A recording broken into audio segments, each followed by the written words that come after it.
በስመ አብ ወወልድ ወመንፈስ ቅዱስ አሐዱ አምላክ ዘላለም ቅድስት ሥላሴ አቀድም አይኩቶቶ ለእግዚአብሔር በእንተ እግዚእነ ኢየሱስ ክርስቶስ ወበእንተ ኩልክሙ እስመ ተሰምዐ ሃይማኖትክሙ በኩሉ ዓለም አጽናፈ ዓለም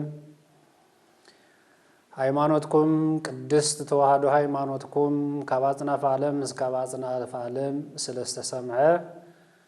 በምህረት እግዚአብሔር በቸርነት እግዚአብሔር ካብ ዘመናት ዘመን ካብ ይቅርቱ ይቅርታ ካብ ምህረቱ ምህረት አብዚሑ ዘዓደለ እግዚአብሔር ስሙ ካባጽናፈ ዓለም እስከ ባጽናፈ ዓለም ዝተመስገነ ዝተኸበረ ይሁንልና። እንኳ ካብ ዘመነ ዮሐንስ ወንጌላዊ በሰላም በጤና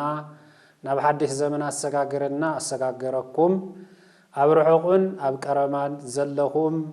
ናይዚ መንፈሳዊ ትምህርቲ መንፈሳዊ መርሃ ግብሪ ተከታተልቲ ዝኾንኩም ናይ ቅድስት ኦርቶዶክስ ተዋሕዶ ቤተክርስቲያን ሃይማኖት አመንቲ ዝኾንኩም ምእመናን ምእመናት ሰላም እግዚአብሔር ይብጻሕኩም። ሰላም እግዚአብሔር ሁላትና ያዓድለና እግዚአብሔር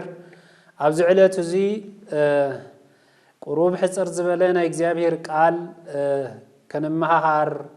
ብዝተፈቀደ መሰረት እነሆ ናይ እግዚአብሔር ቃል እንታይ ከም ዝብለና ካብ ሓድሽ ካብ አሮጌ ዘመን ወይም ደግሞ ካብ ብሉይ ዘመን ናብ ሓድሽ ዘመን ከነሰጋገር እንድሕር ዳ ኮይና ምድላው ዝግጅት ስለ ዘድሊ ከመይ ክንሰጋገሮ ይግበአና ብዝብል ጉዳይ ከነዛተ ኢና እግዚአብሔር መንፈስ ቅዱስ ነቦታትና ለነቢያት ለሐዋርያት ለጻድቃን ሰማዕታት ምስጢሩን ጥበቡን ዝገለጸ አምላከ ቅዱሳን ንኹላትና ጥበቡን ምስጢሩን ይግለጸልና። ሰሚዕናየ በእዝነ ልቦናና ሰማዕናዮ ኣብ እዝነ ህሊናና ኣብ ልቦናና እግዚአብሔር አምላክ ይሕድረልና። አምላከ ቅዱሳን ጥበቡን ምስጢሩን ንኹላትና ይዓድለና። ናይ ወላዲተ አምላክ በረከት ረድኤተ ይፈለየና። እምባርከስ ናይ ቅዱስ ጴጥሮስ ትምህርቲ ዝኾነ ኣብ ግብረ ሐዋርያት ምዕራፍ 3 ፍቅዲ 19 ቃል እንረኽቦ ናይ እግዚአብሔር ቃል ከምዚ ይብል ወይመጽእ ለክሙ መዋዕለ ሳይል እምቅድመ ገጹ ለእግዚአብሔር ወይመጽእ ለክሙ መዋዕለ ሳይል እምቅድመ ገጹ ለእግዚአብሔር ካብቲ ሓያል ልዑለ ባህሪ ዝኾነ ካብ ገጹ ምሕረት ገጹ ሓድሽ ዘመን ናይ ይቅርታ ዘመን ንዓኻትኩም ይመጸልኩም ኣሎ ዝብል ቅዱስ ጴጥሮስ ነቶም ብሕያው ወልደ አብ በመለኮቱ ወልደ ማርያም በተስብኢቱ ኢልና እናአምኖ ሓደሽቲ አመንቲ ምእመናነ ክርስቶስ ናፍቲ ክርስትና ሕይወት ብስብከተ ቅዱስ ጴጥሮስ አሚኖም ምስ መጹ ቅዱስ ጴጥሮስ ሓደ ንሐዋሩ ዝኸውን ንወደፊት ዝኸውን ንቅድሚት ዝኾነ ሓደ አድላይ ዝኾነ ነገር ማለት ሲ ክትስፍውዎ ዝግባእ ክሓስብዎ ዝግባእ ተስፋ ገይሮም በዚ ተስፋ ንሱ በቱ ናይ እግዚአብሔር ምሕረትን ሓድሽ ዘመንን ተስፋ ገይሮም ከነብሩሉ ክእቅድሉ ክትልሙሉ ዝግባእ ጉዳይ ገሊጹሎም ማለት እዩ። እዚ ጉዳይ እዚ ከዓ እንታይ እንተይልና ከምቲ ቅዱስ መጽሓፍ ከም ዝነግረና ግብረ ሐዋርያት ምዕራፍ 3 ፍቅዲ 19 ካብ 20 ዘሎ ናይ እግዚአብሔር ቃል ክንምልከትን ከለና ከምዚ ዝብለና ማለት እዩ እምበዓር ኃጢአትኩም ምእንቲ ክድምሰሰልኩም ካብ ገጽ እግዚአብሔር እውን ዘመን ምሕዳስ ምእንቲ ክመጸልኩም ነቲ አቀድሙ ናሃትኩም ዘሐረዩ ኢየሱስ ክርስቶስ ምእንቲ ክሰደልኩም ተነስዑን ተመለሱን ይብል ተነስዑን እንታይ ብሎ ይብል ተነስዑን ተመለሱን ብዝብል ማለት እተም በእግዚአብሔር ዘአመኑ በእግዚአብሔር አምላክነት ዘአመኑ ንስሐ ከም ዘድሊ ናብ ዝመጽ ዘመን ምስግጋር በሐቂ ምድላው ከም ዘድሊ ዝነገረና ናይ እግዚአብሔር ቅዱስ ቃል እዩ ስለዚህ እዚ ናይ እግዚአብሔር ቃል እንታይ ዝብለና ዘሎ እምባርከስ ኃጢአትኩም ምእንቲ ክድምሰሰልኩም ኃጢአት ማለት እንታይ እንተይልና ኃጢአት ክፉ ሐሳብ እዩ ክፉ ሐሳብ እንታይ እንተይልና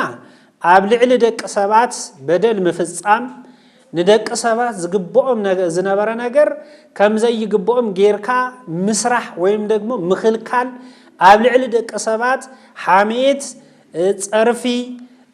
ክፍዓት ምቀኝነት ስርቆት በደል ዝመሳሰለ ሁሉ ዘይጽቡቅ ነገር ኣብ ልዕሊ እግዚአብሔር ድማ ከም አምላክነቱ መጠን ዘይምምላኽ እግዚአብሔር ከም እግዚአብሔርነቱ አምላኽ ኢልካ ዘይምቅባል بهيوتك كتملخو أفكره لإግዚአብሔር بكل لبك وبكل هيلك وبكل هلينك وبكل نفسك كم زبلت قريت كم زبلت قدوس وانجيل بكل لبونك بكل انتنا منفسك بكل انتنا نفسك بملو قلبتك بنفسك بسقخان لإግዚአብሔር زي مملاخ مالتي تحاتيات ኃጢአት እዚ ከሆነን ከሎ ናምንታ ይወስድ ኃጢአት ማለት ንእግዚአብሔር ምስዓን ካብ እግዚአብሔር ምርሐቅ ናይ እግዚአብሔር ዘይሙኻን ካብ እግዚአብሔር ዝርከብ ጸጋ ምሕረት ናይ ይቅርታ ዘመን ገንዘብካ ዘይምግባር ወይም ደግሞ ካብ እግዚአብሔር በጣም ምርሐቅ ማለት እዩ ስለዚህ ኃጢአት ናምንታ ያተወስድ እንተይልና ናሞት ያተወስድ ኃጢአት ንመን ያተጽውዕ እንተይልና ናእቲ ናይ ጥንት ጸላኢ كفو ديابولوس تقارن زخونة سيطان مكينيا زخونة إركوس منفس ناويات وصدقا ديابولوس كا حاتيات زتاعت هاتو ديابولوس كا تقبلو ناموت يزسقا قرقا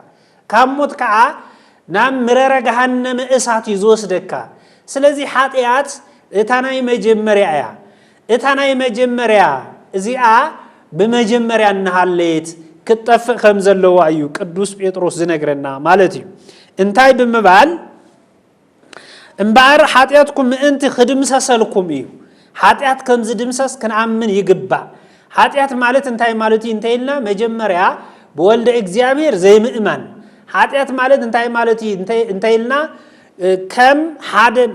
بحرية اكزيابير بمحرات اكزيابير ب4 معلتن ب8 معلتن ولود قدست سلاسي كوينكا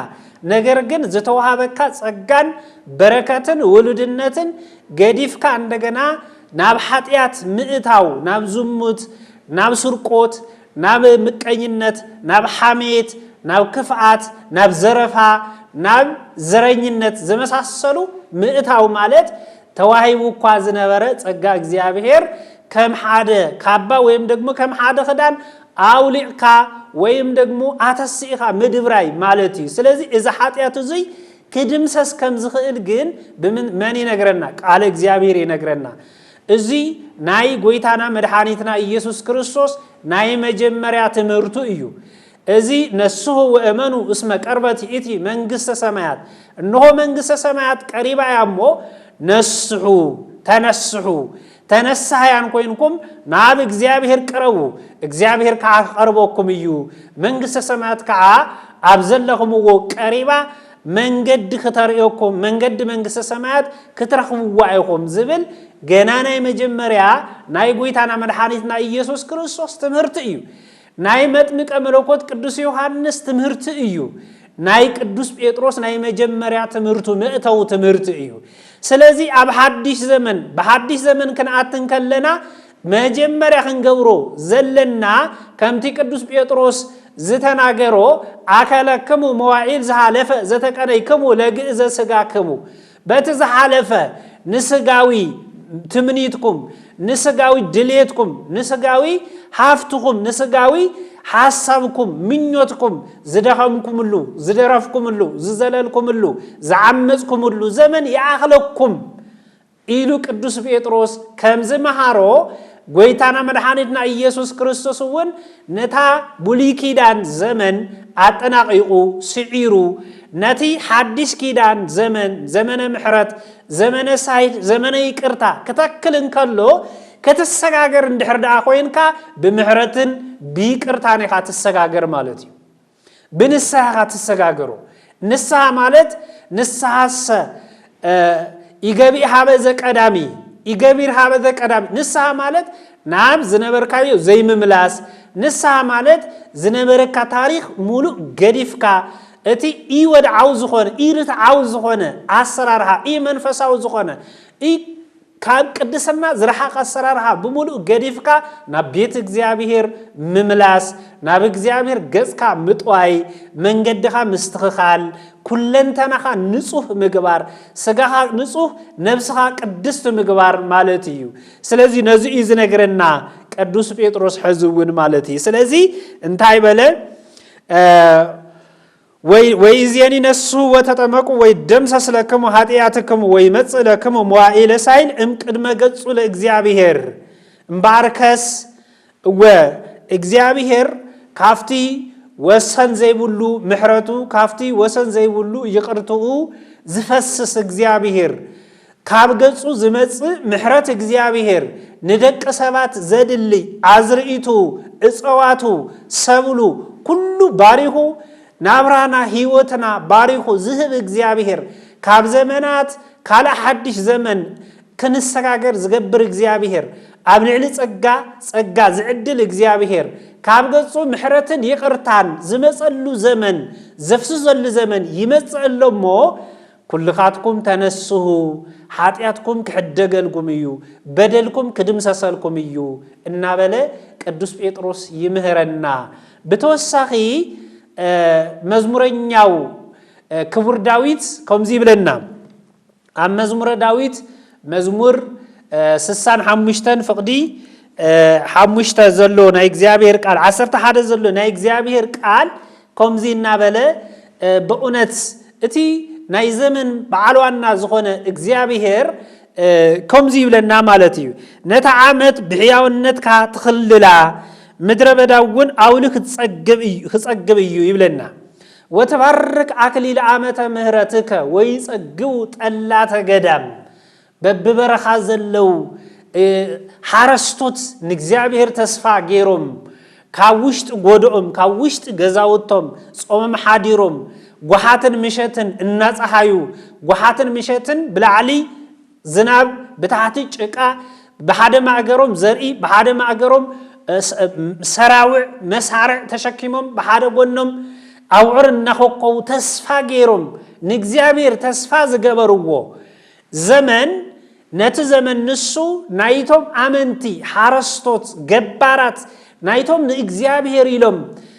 በእግዚአብሔር አሚኖም ምእንት እግዚአብሔር ኢሎም እግዚአብሔር ኩሉ ጊዜ ሰራዒ መጋቢ እዩ በበዓመቱ ያሩሁ ክረምተ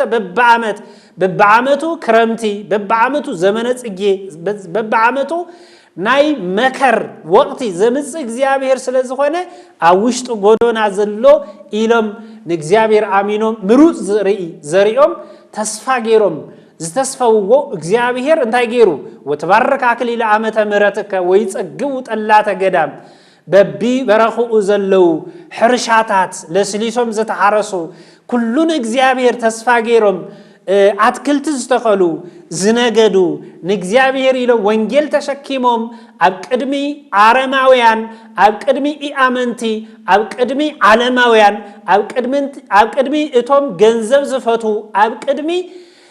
ስልጣኖም አምላኾም ዝኾነሎም ደቅ ሰባት ወንጌል ተሰኪሞም ዝሰብኩን ንእግዚአብሔር ንዕለት እንጀራ ንዓመት ቀለብ ዝኸውን ንዕለት ጉርሻ ዝኸውን ተስፋ ዝገበሩ ገባራት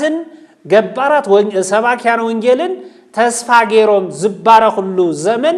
ናይ እግዚአብሔር ቡራኬ ተስፋ ገይሮም እዮም እቲ ዝመጽ ዘመን በእግዚአብሔር ተመሪሖም ከም ዝኸዱ በእግዚአብሔር አሚኖም ከም ዝኸዱ እዩ ዝነግረና ዘሎ ንጉስ ዳዊት ማለት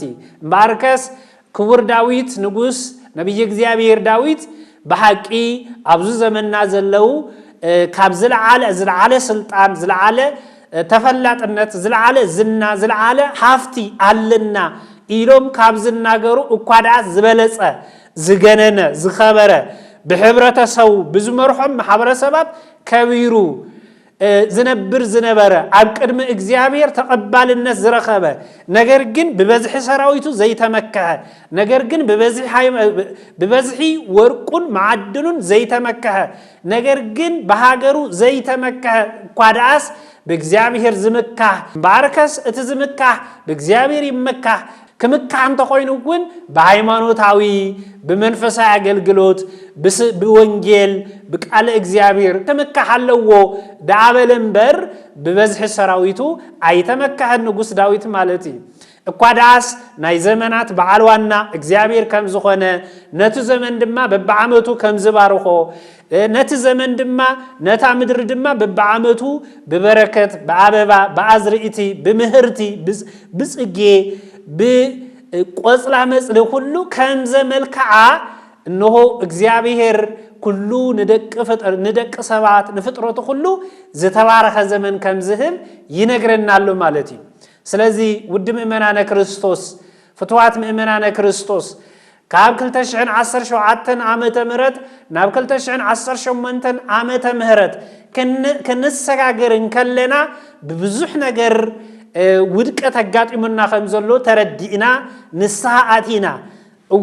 ናይሰብ ዝወሰናይ ናይሰብ እንተሃልዩ ክንምልስ ከም ዝግብእና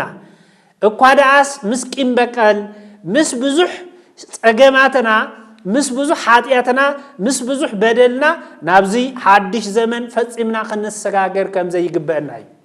ነዚ እዩ ቅዱስ ጴጥሮስ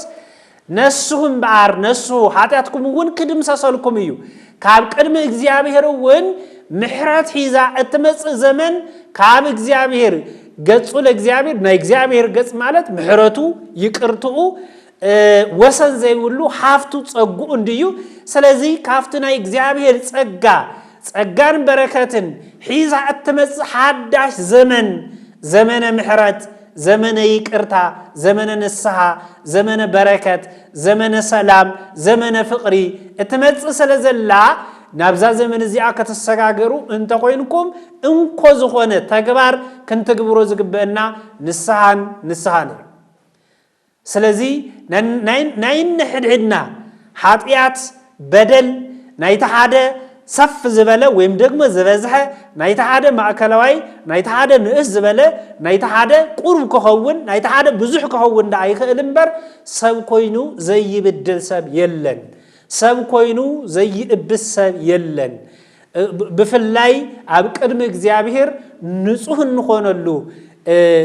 ሰዓት ዘመን አይኮናን ዘለና ስለዚህ ንኹላትና እምልሂቅ እስከ ደቂቅ ካብዛ ዓበይ እስካብ ዝነኣሰ ሁሉ ወድሰብ ንስሐ ከዓተለዎ እዚ ዘመን እዚ በሰላም በፍቅሪ ክሰጋገሩ ይግባ ሙሉእ ኩለንተናና በአከዳድናና በአመጋገባና በዘሎ ዓለማዊ አስተራራሓና ጥራኸ ይኮነ በመንፈሳዊ ህይወትናውን ተዘጋጅና አና ክንቅበሎ ዝግበአና እዚ ዘመን እዚ ናይ እግዚአብሔር ዘመን እዩ ኢልና ገና ኣብ መጀመርታ ናይ ፍቃድ እግዚአብሔር ክንሓትት ይግባ ወይኮን ፈቃድከ ኣብዚ ዘመን እዚ በሰላም ክንነብር ኣብዚ ዘመን እዚ ሰላማዊ ዝኾነ ፍቅር ዝበዝሖ ዘመን ክንነብር እግዚአብሔር ፍቃድካ ይኹን ኢልና እንሆ ብትሕትና እንሆ ብንስሐ እንሆ በስሬት ኃጢአት ክንሰጋገሩ ይግባ ዝሓለፈ ዘመን በሐቂ ከቢድ ዘመን እዩ ሰብ ኣብዚ ተወለደሉ ቦታ ሰብ ኣብዚ ዓበየሉ ሃገር ሰብ ኣብዚ ዓበየሉ ኣብ ናይ መንነቱ ዝኾነ አካባቢ ፈሪሑ ተንቀጥቂጦን ዝኸደሉ ቦታ በብዙሕ ምኽንያት እከለመጽዩ እከለዩ ወቃዕየ እከለዩ ዓጋትየ እከለዩ ከምዚ ሓደጋ ዘብጽሐለይ ኣብ ዘይትብለሉ ዘመን ዝበጽሐናሉ ዘመን እንተሃልዩ እዚ ዘመን እዚ እዩ ስለዚህ ዘመን እዚ زعرق زمنيو بحاتيات زبالة زمنيو بعمل زبالة زمنيو ببدل زبالة زمنيو نكابزو زمن زي كنساقر انت خوينا بحقي بتقبار بنسها نسها مالت بعفكا عمينكا بلسانكا تناقيركا تراحكا يكونه بإيدكا حيدكا تقبيركا بإقرخا تراميركا اتصرحو قدائيو نبيتك زيابيركينا انت تنسعنايو نام ممهر نسهانا خينا نام كهن كينا بقدم كهن انت حافيرنان زبدلنا يخلو بقلص غيرنان انت تزاريبنا ايو بعفن بزربان زخوبون نجر كهلو ايخئلن نግዚአብሔር ክንዘባበተሉ አይከአልን نግዚአብሔር ዝስወሮ ነገር ስለዚህ የለው ማለት እዩ ስለዚህ ስሬት ኃጢአት ከረክብ ፍጹም ንስሐ ከነአቱ እንተቆይና ልባው ዝሆነ አፋውን ልባውን ዝሆነ ንስሐ የለና ፍትዋት ምእመናነ እግዚአብሔር ስለዚህ زحدش زمن زمص زلو زتبارخ زمن كخون نا እግዚአብሔር فقاد يدليو نا እግዚአብሔር አወንታ يدليو نا እግዚአብሔር ቡራኬ يدليو نا እግዚአብሔር ጸጋ ምሕረት يدليو بغلبتنا እንረخو ሀፍቲ ከሎ ይخእልን بغلبتنا እንረخو ሰላም ከለ አይخእልን ሰላማዊ ኢየሱስ ክርስቶስ ሰላሙ እንተዘይ ዓዲልና ካማንም ክረخو አይንخእልን سب ببزحي فلتاتو سب ببزحي حفتو سب ببزحي سراويتو سب ببزحي بيتسابو سب ببزحي حفتو كدحنن كنبرنا يخئلن اتي كنبر زخئل اتي كنبر زفقدلنا هذا እግዚአብሔር ጥራህዩ ምን አለባት ገንዘብ ለናንተልና ገንዘብ حفت ጥዕና ከሆነና ይخئልን ሰላም ከሆነና ይخئልን ውሽጣው ሰላም ንኽንረከብ እንተቆይና ውሽጣዊ መንነትና ዝፈልጥ እግዚአብሔር ኣብ ውሽጥ ልቦናና ከነንግሶ ይግባ እዚ ተዘይ ኮይኑ እናውዓልን ንሓደረ ክገደናን ክኸፍአናን ሓደጋ ክበጽሐናን ክንብተንን እንተዘይ ኮይና ናይ ሰላም ሓድነት ዝፈጥር እግዚአብሔር እዩ እዚ ዓመት እዚ እግዚአብሔር ንህዝብናን نهاجرنان نمحبرسبنان سلام كعدلنا تنسينا زعابي زن عسمالتي هايمانوت مرح هايمانوت يكون مرح هاجر يكون مرح حزب يكون حرستا يكون مرح صدرا يكون زعابي زن عسى ህፃናት ኩሉ ክጾሙ ክጽልዩ ብጾም ብጾሎት ብንስሐ ተዘይ ተሰጋጊርናዮ በሐቂ ጽቡቅ ይኮናን ዝንሄና በጣም ያው ሓደጋ አይና ዝንሄና ወክልተ ደቅኖ ደቀቦን ተስማዕሚዑም ዘይነብሩሉ ክልተ ደቀቦን ደቅኖን ሓቢሮም ዘይነብሩሉ እኳ ዳአስ ዝጠፋፈሉ ዝተሐማመይሉ ብዝተፈላለየ መንገዲ ዝምነጫጨቁሉ ዘመን ስለዘለና ዘመንና ከባረከልና ናብ እግዚአብሔር ገጽና ክንምልስ ይግባ ስለዚህ እግዚአብሔር ነቶም ናይ እግዚአብሔር በረከት ሓዲሩዎም ተባሂሉ ዝተነገረሎም ቤተ እስራኤል አምላኽና እግዚአብሔር ከምዚሉ ነጊርዎም ኣሎ ዘሌዋውያን ምዕራፍ 25 ፍቅዲ 13 ካብ 12 እስከ 13 ዘሎ ናይ እግዚአብሔር ቃል ክንምልከትን ከለና ከምዚ ይብልና እዚያ ዓመት ናይ ምሕረት ናይ ዕልልታ ስለዝኾነት ቅድስት ትኹነልኩም ይብል እዛ ዓመት እዚያ ናይ ኢዮቤልዩ ዓመትያ ኢዮቤልዩ ማለት 49 ዓመት ማለት ንሕና 49 ዓመት ተሃዊኽና ኢና ንሕና 49 ጥራይ ኮይኖስ 300 ዓመት 400 ዓመት ከም ሕብረተሰብ ብዙሕ ጸገም በጽሕና እዩ ስለዚህ ኢዮቤልዩ ይኹነልና ናይ ኃጢአት ዘመን መጠናቃቅ ዘመን ይኹነልና ዝመጽ ዘሎ ኢዮቤልዩ ዘመን ዝተባረኸ ዘመን ኮነልና በሐቂ ከም ሕብረተሰብ ከም ሃይማኖተኛታት ከም አመንቲ ከም ናይ ወለድና ሃይማኖትን ባህልን ክብርን ንፈልጥና ሃይማኖተኛታትና ከም ንብሎ ወድዓው ዝኾነ ሐቃው ዝኾነ ንስሐን ጾምን ጾሎትን ገንዘብ ጌርና ናብ ዘሐድሽ ዓመት እዚ ከነሰጋገር ይግባ ስለዚህ አምላኽና እግዚአብሔር بوجن موسى يبلو نبيت إسرائيل زبالهم نجر انتهاليو إذا عمت زي ناي إيوب يولي عمت ناي عللت عمت ناي بركة عمت سلزخونت قدس تكون الكمي እግዚአብሔር ሕዝውን ቅዱስ ከበና ቅዱስ ፍቃድ ይሆነልና እዛ ዓመት እዚያ ቅዱስ እንተኮይና ነታት መጽዓመት ናይዛ ዓመት እዚያ ቅዱስና ይተርፋ ማለት እዩ ናይታንክዮይት ዓመት ሁከትን ናይታንክዮይት ዓመት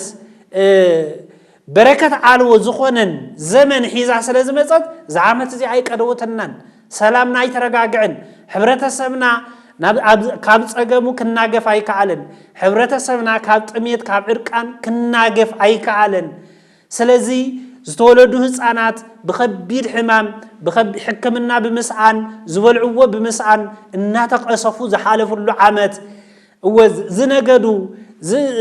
ዝተምሃሩ ሰባት ብዝተምሃሩዎ ደረጃ ከይተለወጥሉ ከይሰርሕሉ ዝባኸነ ዓመት እዩ ዝመጽእ ዘመን ናይ በረከት ዘመን ዓመት ክኾነልና አምላኽና እግዚአብሔር ነቢያተ እስራኤል ቅድስት ዓመት ትኹነልኩም ዝበሉ ቃል ሕዝውን ነዚ ዘመን እዚ ቅዱስ ክኸውን ካብ ገጹ ምሕረትን ቸርነትን ዘፍስሰልና ካብ ጽራህ አርያሙ ሰላምን ፍቅርን ዝዕድለና እግዚአብሔር ኣብ ቅድሜና አለሞ ንእግዚአብሔር አምላኽ ንግበር ንእግዚአብሔር ንጉስ ንግበር ንእግዚአብሔር ፍቅር ንግበር ንእግዚአብሔር ሰላም ንግበር ኩሉ እግዚአብሔር ኩሉን እግዚአብሔር አህሊፍና ነሃቦ እንታይ ስለዝብል ናይ እግዚአብሔር ቃል እንታይ ስለዝብል ኩሉ እቲ ዝኸበደ ነገር ዝኸበደና ነገር ንእግዚአብሔር ከነህቦ ስለዝግባ ማለት እዩ ካህሊፍና ከነህቦ ስለዝፈቀደልና እግዚአብሔር ስለዚህ ውድ ምእመናነ ክርስቶስ ፍትዋት ምእመናነ ክርስቶስ نقدست بيت كريستيان توادو بيت كريستيان آمنتي نايزا حدش عامت زمن نخنس سجاجر باكدادنا بامجاجبا بازر أربعة يكونس لبناوي زخنة كم توم أبكر قدوس بيتروس تأتاويلهم من تا نجبر انتاي راح نجبريلهم بحق أو نسها آتيهم مباركس اندحردا آمينكم كوينكم كتتأمقوا نص ساعتو تتأمقوا نافتا قدست يروشاليم كتعاتو تزل عالماوي نغس كريستوس نعو نانغسكم كتنبرو زبل كاب قدوس بيتروس كم زمصه كمزا نابزا حداش عمت زيا خنسغاغرن تقينا خا እግዚአብሔር ሰላሙን ፍቅሩን ሓድነቱን ስምምዕነቱን ከህበና ምእንታን ጥበቡ አይምሩኡ ልቦናው ሁሉ ከዕድለና ምእንታን ሓድነትና ከስጥመልና ምእንታን በሐቂ ንሳኽናት ይግባ ክንልወጥ ይግባ ዝነበረና ክፉ አተሐሳሰባ ክፉ አሰራርሓ ጣጣው ከነብሎ ይግባ